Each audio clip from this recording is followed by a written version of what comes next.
It's Jeserich. Today we continue a series of conversations with people on the left concerning the war in Ukraine and the United States' involvement in that war. It is an issue that has divided the left. Today we are joined by Zakhar Popovych, a member of the Ukrainian Socialist Organization Socialist Zakhar. He supports military aid to Ukraine to fight against Russia's invasion. At the Ukraine Solidarity Campaign website, he has a piece that is titled Right to Weapons. How can leftists support Ukraine? In it, he writes this, quote, "The left and internationalists must learn that an anti-imperialist front is impossible without armed resistance. Russia's invasion of Ukraine is currently the most impudent and cynical imperialist attack in the world. Behind the criticism of arms supplies to Ukraine is the ill-concealed desire for defeat of Ukrainian people, inspired by Kremlin propaganda." Now, we are taking listener phone calls this hour from our listeners who are with us live, either at KPFA in Northern California, KFCF in the Central Valley, or KPFK in Los Angeles. If you are listening to us through another radio station outside of California, then you are not listening to us live and regrettably won't be able to call in. We are also live streaming today's show to our YouTube channel. There you can leave a comment or question as well in the comments section. Just look for Letters and Politics on YouTube. And finally, I know that people feel quite passionately about what's happening in Ukraine and about U.S. involvement in the war, and we are happy to get your perspective about it. And I'm going to ask that you keep your comment or question respectful, because I certainly appreciate Zakhar Popovych taking time to be with us today. Zakhar Popovych, thank you. Thank you, Mitch, for inviting me. It's really a big honor and big responsibility to speak to American audience about what is going in Ukraine. Because yes, I would say that American left are in a strange situation, as it is unusual that American imperialism, to say, is supporting resistance of Ukrainian nation and Ukrainian people for their right to self-determination, for their right to decide by themselves how they want to live. And so I appreciate American help, and I want to do my best to convince American left that in this particular case, they should support Ukrainian resistance. Let me give out that phone number for people who want to participate in this conversation. The phone number is 1-800-958-9008. Again, that's 1-800-958-9008. If you're unable to get through on the line, you can also join our YouTube live stream of today's show and leave a comment there. I can try to work it in our conversation. Zakhar, you pointed out the difficulty that American leftists have with what's happening in Ukraine. From the piece that I quoted from and I read, it was clear you understand the debate that's happening here and maybe in other parts of the world, in Europe specifically, within the left about the war as well. Lay out your case why, from a leftist point of view, as a socialist, why the United leftists should support the United States sending military aid to Ukraine. Thank you for your question, Mitch.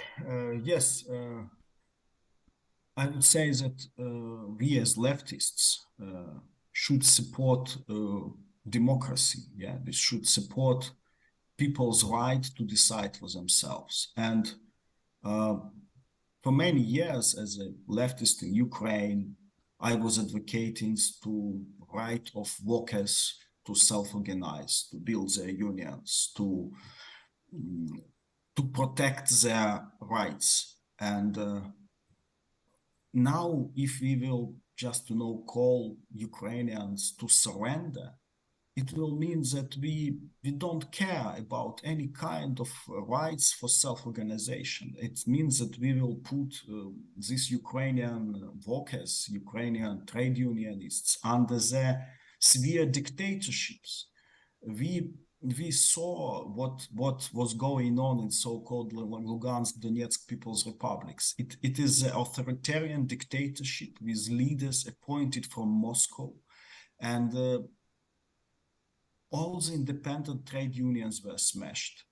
Uh, no real possibility for democratical decision. So this is the reason why people who advocate workers' rights in any country of the world should advocate the rights of Ukrainian people to resist this invasion. And of course, it couldn't be just resisted, with words. The material force should be opposed by material force. Ukrainian workers, Ukrainian miners, from Independent Union of Miners of Ukraine who are fighting now in the south of Ukraine. They need weapons, they need protection equipment to save their lives, to make it possible for them not to be killed. There is the argument that U.S. weapons to Ukraine is only prolonging the war and keeping from a potential peace negotiation, or to even keeping peace negotiations from even occurring. Another common statement is that Ukraine and Russia were very close earlier on in the year of actually striking a peace agreement, and it was the United States and England with Boris Johnson who got themselves involved and kept that peace agreement from happening in order to prolong the war. And that these and then and hence that these weapons, all they are doing is prolonging this war. That's also devastating, obviously, for Ukraine. Yeah, absolutely. You're posing the important questions that, of course, we live in the world of inter-imperialist rivalry. Any kind of conflict, any kind of situation where people are struggling for their rights should be used by some imperialists to solve their own problems. Yeah, to and possibly some national liberation movements could be, and always are used by imperialists to solve their problems. But the problem is that this is not the reason why we should not support people fighting for their right to decide. And yeah, of course, Russian and Ukrainian people were closed, yeah, and are still in some way closed, despite of the huge blood, the huge amount of people killed. But I have personally many friends in Russia, yeah, and this war is not just a war for Ukrainian people. This is war to make it possible for Russian people to decide. I hope very much that the outcome of this war will not only be the independent, strong Ukraine, but a changing regime in Russia, which will make it possible for Russian left, Russian unions, Russian workers to remove the Putin dictatorship. And yeah, this is the answer. We should not only speak about geopolitics. We should speak about the politics of people.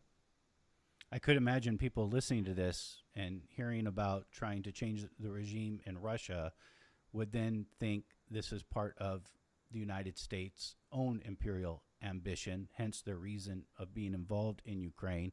So to counter Russia, and specifically, so to bring down the regime of Vladimir Putin. Well, I don't care if any kind of bad people are interested sometimes in good things. What I know that it's the Russian regime is neoliberal regime, which is smashing unions, which is uh, introducing the labor laws against the unions. And yeah, this is the situation. We can go in detail probably with some experts in Russia that will explain you in detail how the all kind of independent workers self-organization was smashed in last years, how strong are dictatorship and censorship and so on and so on. So yes, it is in the best interest of working class to smash the Putin's regime. And if somebody will benefit from this, I think that they actually will not benefit that much as they think. Does the United States giving and purchasing and providing weapons to Ukraine to fight Russia, does that just prolong the war? To inevitably, we're going to get a peace agreement at some point. Many people think that peace agreement is going to include some annexation of eastern portions of Ukraine. Yeah. That's an inevitable outcome. We should just strike that peace now. Yeah, I don't know, Mitch. I'm not a military expert, and I don't know exactly all the resources, military resources and forces involved on each point. But what I do know is that if Ukrainian resistance will have no weapons, no ability to resist, it will be a bloodbath. It will be many, many thousands and possibly millions of Ukrainians killed. This is what I do know. But I really don't know how long the war will last, unfortunately, in any scenario. What is your take on the claim? I did bring this up earlier, that Ukraine and Russia were close to a peace deal earlier in this war, and that it was stopped by NATO, by Great Britain, and by the United States? Well, of course. Also, I don't know exactly to what extent it was close to peace deal, and maybe after some time we will find some details, understand how it was. What I can see from public sources, I can see that Ukrainian government publicly declared the peace agreement, which was quite moderate, which was about the withdrawal of Russian forces only to the line of the 23rd of February, and generally the postponing on consideration of this question about Lugansk and Donetsk People's Republics in Crimea for 10 years. So it was public move from the side of Ukrainian government towards such agreement. And it was no public moves, public signals, to extent I know, from the Russian Federation. Yeah, possibly it was, but I don't know such information. This is Letters and Politics, and again, we are in conversation with Zakhar Popovych. Zakhar Popovych is a member of the Ukrainian Socialist organization called Socialist Zakhar. He joins us to talk to us about his support of military aid for Ukraine in its war against the Russian invasion. We are taking listener calls and comments. Again, the phone number is 1-800-958 9008, 1-800-958 9008. We begin in Oakland, where we are joined on the line by Mike. Good morning, Mike. You're on the air. Good morning. Yeah, well, first thing I want to say, I thank you for having forums to at least reveal some of the disagreements that exist over this whole business. I am definitely on the anti-war side, and I've been concerned by what I perceive to be a very heavy bias in reporting on KPFA. We're supposed to be in favor of peace. A lot of the news part of your organization, they sound almost exactly the same as CNN, and I find it rather shocking considering the history of KPFA over all these years. The example I want to give you that was most concerning to me happened last Saturday. There was an anti-war demonstration. It was organized by Jeff Mackler of I don't know if they're still around, but the Answer Coalition, which you have announced many times before, and there was also Representative Medea Benjamin's group as well. It was never announced on KPFA. When we had the demonstration, there were 70 people there. There was now, Mike, I hear you. I do want to keep this focused to the conversation that we're having here. Do you have a question or comment for Zakhar Popovych? That's what I was trying to do. You interrupted me. Well, you kind of took a while, Mike. On here.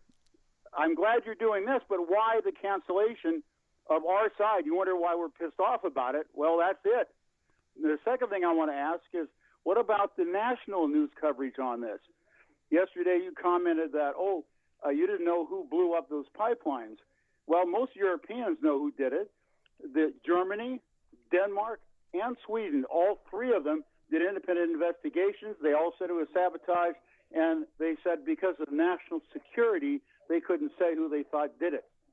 You know, everybody over there knows who did it. Why the heck can't we admit that? Why do we keep covering for what the activities of our CIA in those areas? That's what I'm asking about. All right, Mike, appreciate your comment. Zakhar Popovych, this is a topic here concerning absolutely, Mitch. of the You can see that, you know, people all knew better than me, than us, what is going on everywhere in Ukraine, in these pipelines and so on. And it's very unfortunate, to be honest. So I think that unfortunately many people don't want to actually listen to any kind of, you know, voice from Ukraine, voice of Ukrainian workers.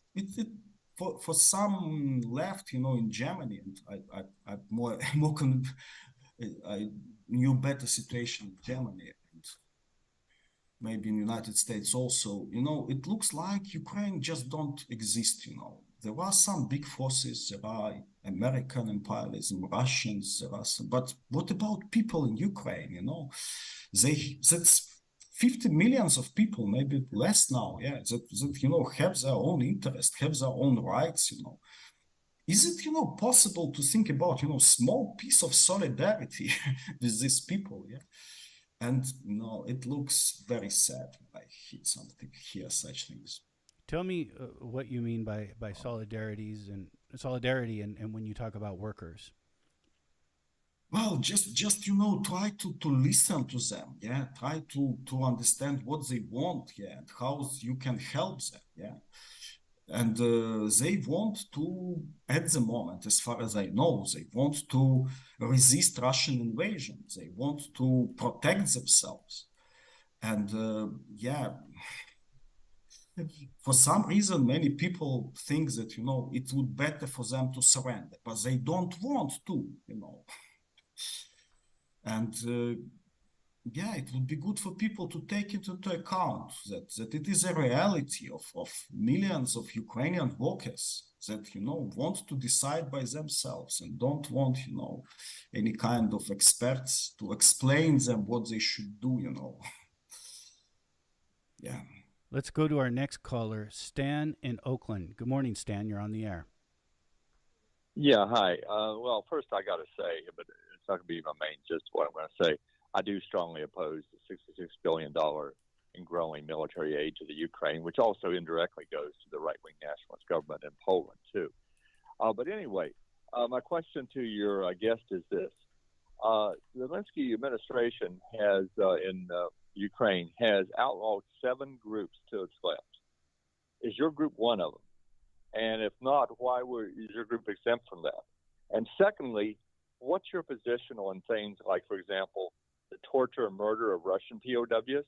Do you think that only Russians should be tried for war crimes? I think anybody who murders POWs, whoever they are, should be tried for war crimes. I think there should have been war crime trials for the U.S. role in Vietnam and Iraq and Afghanistan. I don't know where you stand on that. But are you for accountability by Ukrainian troops and police? And secondly, what's your position on what I consider to be, despite the attempts to prettify it on, including on KPFA, of the Azov Battalion, which I consider to be a fascist grouping in the tradition of Stefan Bandera? Where exactly do you stand on those things? All right, thank you, Stan. Well, a few things to unpack there, Zakhar. Yes, was a couple of questions, and our political organization is not registered as an all-Ukrainian political party, yeah, and it was not in any case prohibited by Ukrainian law. We strongly oppose the neoliberal line of the President Zelensky and the Zelensky government, but yeah, we are supporting Ukrainian resistance, and we are legally functional in Ukraine. We condemn any kind of banning, any kind of groups, organizations in Ukraine. But yeah, in the situation of the war, of martial law, probably it is possible that, you know, some organizations are limited in their function if it is proven that they are collaborating with the enemy. Yes, so the second question was about the accountability, as far as I remember. Yes, Mitch. And One was the Ukrainian treatment of Russian prisoner of wars. yeah. And of course, we are strictly in favor of prosecution of any kind of war crimes. And I understand that probably it is possible that Ukrainian armed forces, Ukrainian, military men could do this also. Yeah, so it could be crimes conducted by Ukrainians, and we should investigate it and prosecute those who are guilty. But even if we will take the last United Nations report on this, on the war crimes in Ukraine, they say that, overwhelming majority, probably 90% of the cases they found are cases conducted by the Russian military. So Russian military is invading Ukraine and yes, conducting war crimes. Could be crimes conducted by other side, and all the crimes should be prosecuted in our point of view. And then finally, he also brought up the Azov battalion. This is a military group that has had linked to Nazis. Yes, it is a problem. And before the war, sometime before the war, we were pushing for dissolvement of this Azov battalion and for as much as possible removing the neo-Nazi people from Ukrainian military and so on. Well, at the moment, it is not the situation of 2014. We don't have, warlords and some partisan guerrilla warfare at the moment. We have a highly centralized Ukrainian armed forces, and this Azov battalion is just one of the regiments, one of the units in Ukrainian armed forces, which is strictly under the control of Ukrainian government and all the Ukrainian police and other services. So if there are some crimes conducted by these people, they should be prosecuted.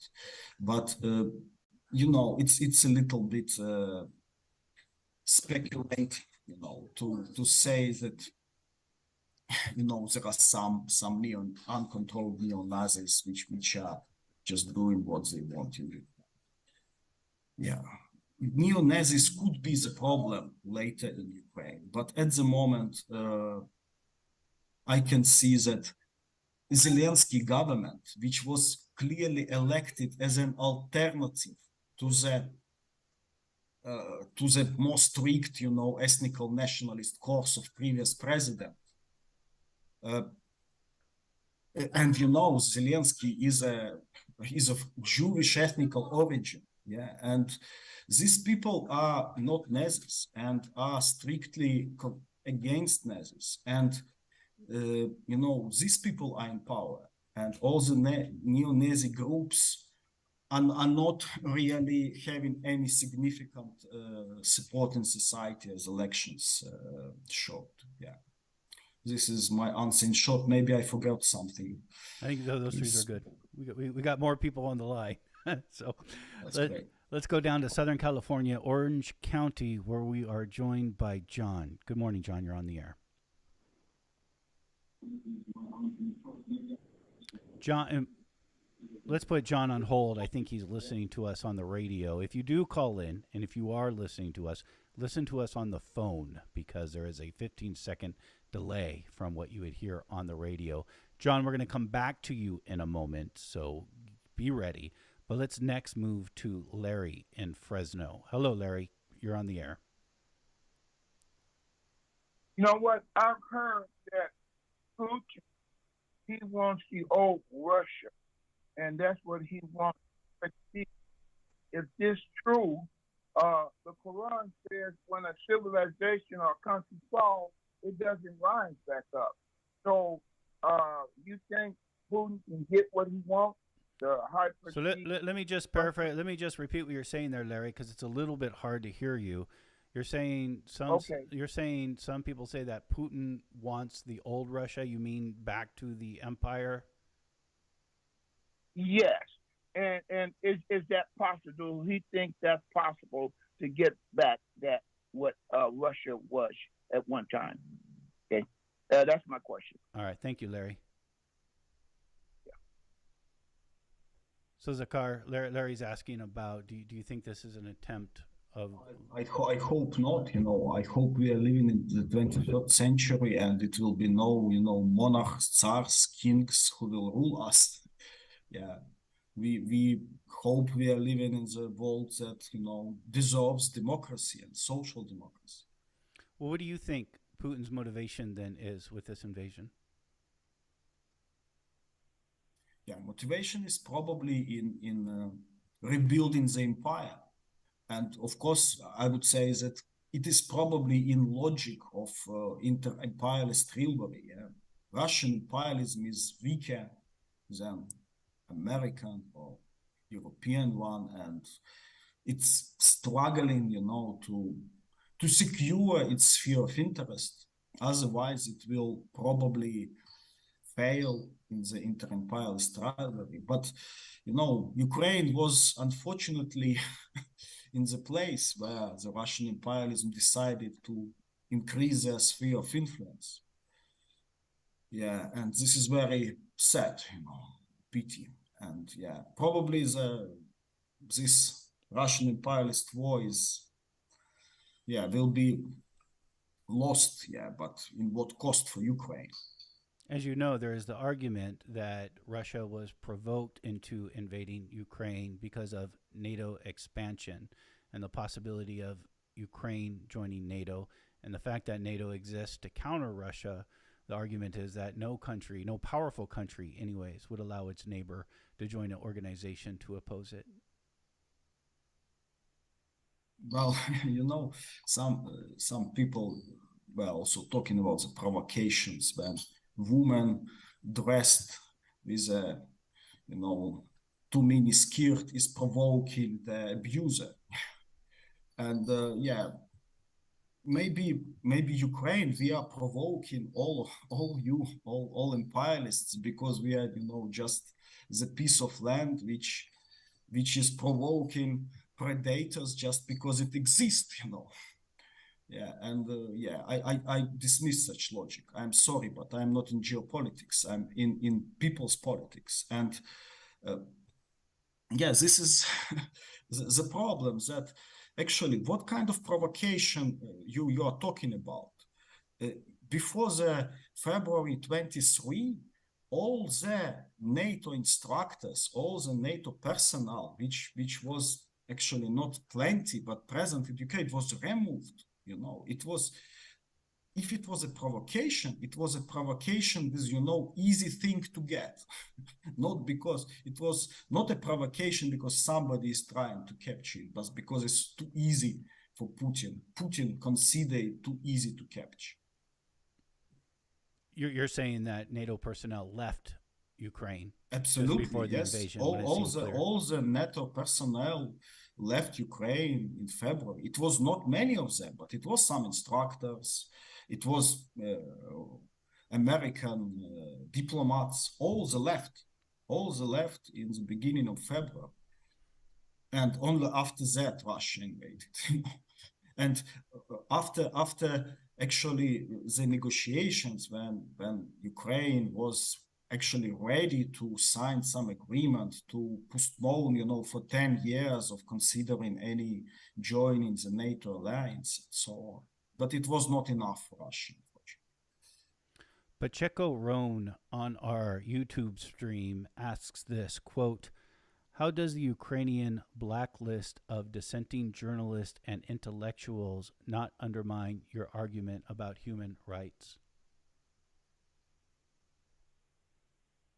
It's all undermined. Yeah, the war is undermining the human rights. Yeah, now in Ukraine it is bombing. Yeah, it is exactly very intensive war. Yeah, my father is in Kiev, and just today last week, it was strikes over Kiev. It was these Iranian drones which are smashing electric stations, electric supply line, all this critical infrastructure in the city.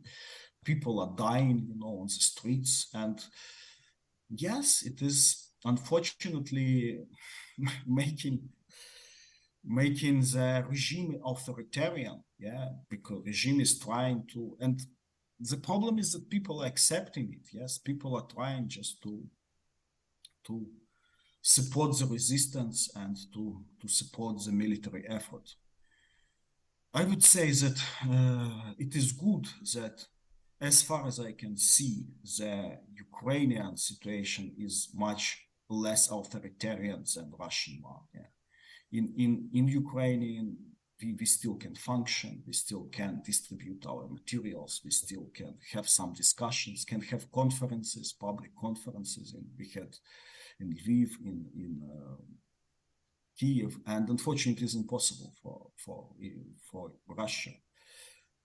Most of my friends, Russian socialists, were forced to leave the country, and it is not possible to make any single public event in Russia. But yeah, the war is a very authoritarian thing, and probably all these authoritarian tendencies will continue as much as war will continue. This is what happens in war. Absolutely, yes, and and talking about peace, it was many words about the peace with Russia, but just to imagine, it's at the moment Russia is bombing the critical infrastructure, all these electric supply lines in the major cities, and people are very angry with this. It's just terror against the civil population. My daughter, when she saw that, her favorite playground in Shevchenko Park was just bombed. It's a place where she used to have, very tasty pancakes, and people are traumatized with this. And when now you are trying to speak to people about some peaceful negotiations, for them it's like to speak to Americans about peaceful treaty with bin Laden after the 9/11 attack. When they saw these thousands of people killed, when they saw the everyday terror against the civil population, it's unfortunately it is very emotional, and it is no indication from Russia that they are ready to really cease fire, and nobody believes that it will be kind of honest peace from Russia, that they will not just violate all the treaties, as they couple of days before invasion, they publicly promised that it will be absolutely no invasion. They violate it. And, this is many such violations of promises. Let's go back to Orange County in Southern California, where I think we have John ready to be on the air. Good morning, John. Good morning. This is a very simple, brief question for the host. I have no idea who Mr. Popovych is, no idea what organization he represents, but obviously he is somewhere on the side, intellectual, talking, whatever. Why not have someone like, I know, Zbigniew Brzezinski or somebody who actually knows geopolitics? Because reality is very simple. Well, John, let me ask you, John, I'll give you a chance to respond, but let me ask you a question. Zakhar Popovych is with Ukrainian Solidarity Campaign, which is a known campaign. He's also a member of Socialist organization in Ukraine. He is Ukrainian. Why wouldn't we talk to him? Is that a question? Yeah. Okay, so what is the question? So the question is, Zakhar Popovych is Ukrainian. He's been in the war for Ukraine. He is with Ukrainian. He was with the left opposition in Ukraine. He's a socialist. Mm-hmm. He's with the Ukraine Mm-hmm. Solidarity Campaign. And again, he is Ukrainian. Why wouldn't we talk to him? No, but the point I'm trying to make is that I've never heard of him, and I'm sure there's socialist opposition. Can you give me a Ukrainian? Can you give me a Ukrainian? If John, he is actually, yeah, can you give me an if Ukrainian he's who we actually should in talk Ukraine, to? He would know. Who? He would know that pre-Zelensky, nothing to do with Russia war.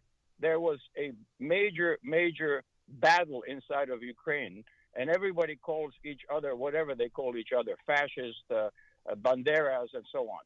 I have a lot of friends in Ukraine, in Russia, in Eastern Europe, and the intelligent friends who basically, when I ask them, like, what's happening? And they say, well, it's very simple. America needs to burn up some armaments. Biden sent some cheap junk crap to Zelensky, and at that point in time, there is a war.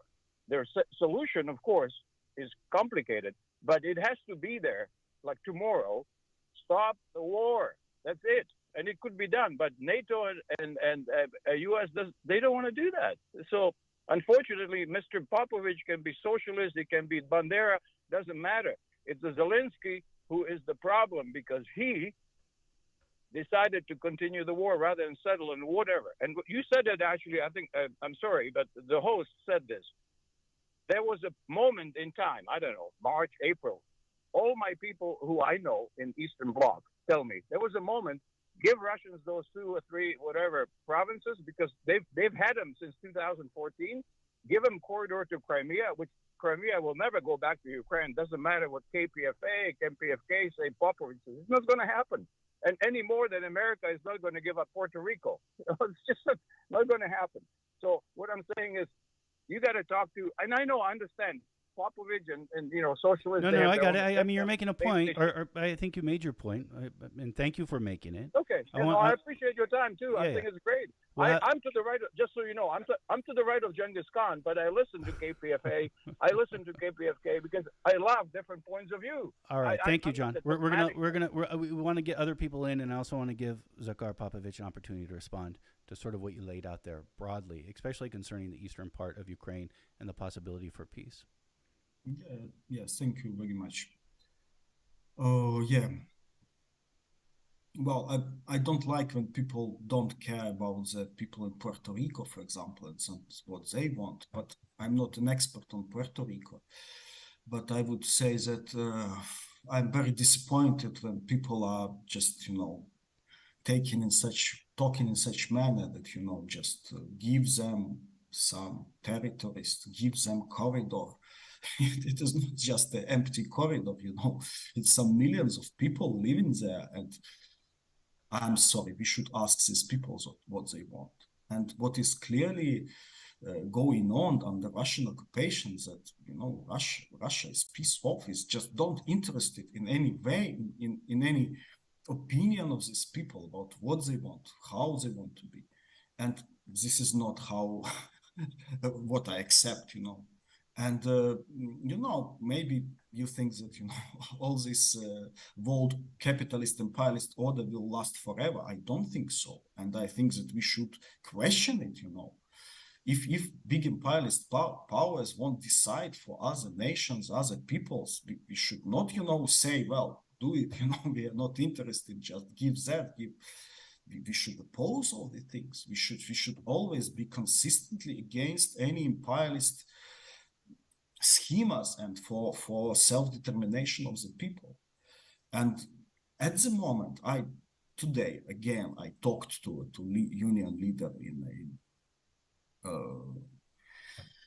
in Kryvyi Rih, in the southern Ukraine. It's around 150 kilometers from front line in Kherson Oblast, and I asked him what people think about the possible peace, and he told me that yes. In 2019, maybe, most of people voted for Zelensky and hope for peace. And Zelensky really did some steps, actually, to cease fire. And in 2020, during some shellings and strikes, around 8 people, a year was killed in Donetsk, 8 people, which is, yeah, it's human lives. But in just in traffic catastrophe, in around 80 maybe are killed. And now each day we have the hundreds and hundreds of people killed, civilians and military men. And at the moment, people don't trust Putin. People don't trust these peace words.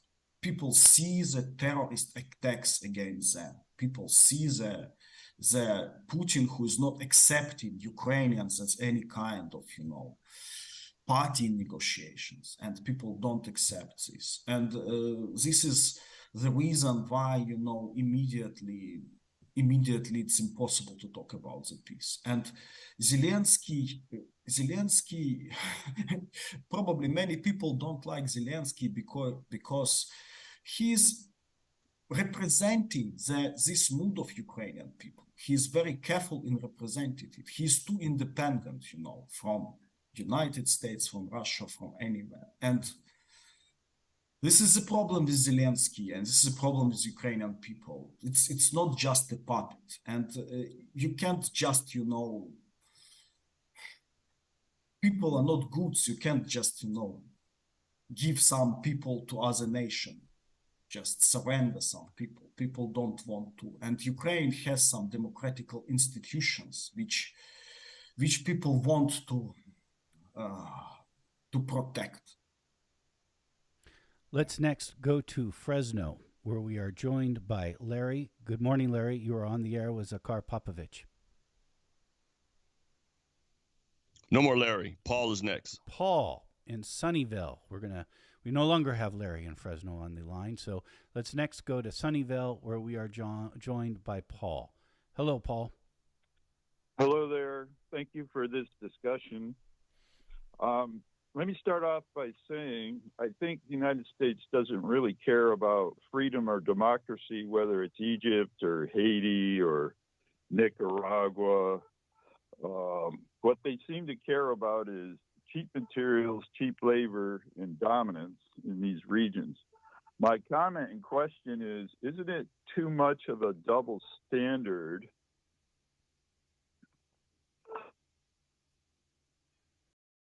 All right, Paul. Thank you for that. Yeah, there are people, Zakhar, who say, and maybe you're not even in the right position because you are Ukrainian, and this is where you are, and this is your position. But for Americans, we might think there are atrocities and bad things happening all over the world. Why are we so intent on spending billions and billions and billions of dollars in this war specifically? It must be for our own imperial interest. Absolutely. Yes, I think America is acting in her own imperial interest, and I don't like this interest generally. And when I was in Ukraine, I participated in these mass demonstrations against the war in Iraq, and most of American interventions was disastrous for people. No, I'm the enemy of American imperialism, but I'm sorry, at the moment I can accept help even from devil. Ukraine has right to accept help from anyone as much as it is defending itself. So it's just different questions, yeah. And unfortunately, the outcome of any kind of war and conflict in this world will be benefit for some imperialist power, one or another. But what I'm don't caring about this imperialist power, but I'm caring about the people, nations, and their possibility for self-determination and for building their own democracy. I think, yes, unfortunately, American government don't care much about our democracy, but we care. Next, we go to San Francisco, where we are joined by Dolores. Good morning, Dolores. You are on the air with Zakhar Popovych. all, I want to say, I know I have protested wars started by this country. I know what they're doing. They're making money off of making a lot of money off of those weapons being sent. But why all these people come and support Russia? I mean, it's not a communist state. It's worse than a capitalist state with a leader that's been in power for 22 years and is off his rock, or he thinks he's Peter the Great, I guess. I mean, why do these people support him? I just returned from Hungary. I was in the Czech Republic. I was in Vienna. I was in Austria, and all those countries where the Russians were taken over. They don't want to be under them. They protested and finally got rid of them, and now they're all very vigorous. I mean, all the people, they're so healthy and they're so happy to be. That's all we heard. I talked to them. I can't speak German, and I talked to them, and they don't want anything to do with the Russians, and that's just being magnified now in Ukraine and other people. They'd rather be in a capitalist society. None of those societies over there are truly capitalist like they are here. But at least we have elections every 4 years. Look at in Nicaragua. Look at the leader there. He's been in power and his wife is in power. And Putin doesn't represent anything even near communist or socialist values. I don't understand why some of these leftists in this country support Russia versus Ukraine and killing innocent civilians the way they're doing. So I mean, I'm speaking as a socialist, okay? And it really makes me sick to hear some of these people come up and bring up these stupid, positions. All right, Dolores, thank you for your call. Yeah, Zakhar, do you have any comment? Absolutely, I can only agree, and I can say that, please have in mind that Putin's regime is much more neoliberal than Zelensky, much less democratic, much more anti-workers. It's not just empty words, it is how it is. You can ask the unionists from Russia and Ukraine, and you will find the difference. Zelensky is bad, but still, Ukraine is much more social state with much more with much better labor code, with much more rights to the unions and so on. We can lose it all, possibly, but we will definitely lose it if we will surrender to Russia. And in the very interest of Russians, for Russian workers, is to change this regime. It's big mistake, for left people to associate the contemporary Russia with some kind of, Soviet. It is not a Soviet Union anymore. It is not a social state. It has nothing to do with any kind of social progress, fortunately. I suspect someone might say, though, in response to what Dolores said, is that we're not in support of Putin. We're not backing Putin. What we are against is the United States imperial maneuverings or ambitions in Ukraine. And while I could appreciate, and I'm not saying me specifically, I'm just saying why I could appreciate if I was in Ukraine, I'd feel exactly as Zakhar would. You're going to take the support wherever you can when you're in war, because war is hell. But that's not the position of the American leftist. What the American leftist is, and what the American leftist can do and advocate, is for what their own regime does, hence the U.S. empire, and they don't want the U.S. playing these empire games in Eastern Europe. Yeah, I absolutely understand this logic. Yeah, I absolutely understand that, all the peace movement, all the left in the West, in Britain, in Germany, in the United States, used to these positions that, the main enemy is the Western imperialism. The main enemy is the American imperialism, and we should oppose it in every corner and every piece. But, and the problem is that it is not only American and Western imperialism in the world, and not you can't advocate each imperialism, each that is against America. Not everybody who is against America good, you know. And if you are just trying to, you know, to maintain balance, so it's just, you know, trying to prolong this status quo on this unfair world of imperialist rivalry. And if you are really anti-imperialist, you should not just oppose one imperialism, but be against the imperialist system as a whole. And being against the imperialist system demand you that you should pay attention to each nation that really, you know, is fighting against imperialism and support their struggle. You know, don't think they're just puppets. You know, it is people who are trying to act to protect themselves, to fight this imperialism. Yeah, this is what I can say. Zakhar Popovych has been our guest. Again, Zakhar Popovych is a member of the Ukrainian Socialist Organization, Socialny Rukh.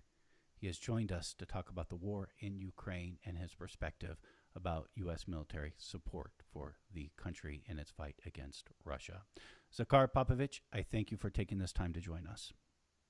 Thank you very much, Mitch, for having me. And that does it for Letters and Politics. The show is produced by Deanna Martinez. Rod Akil is our engineer. I'm Mitch Jeserich, and we thank you for listening.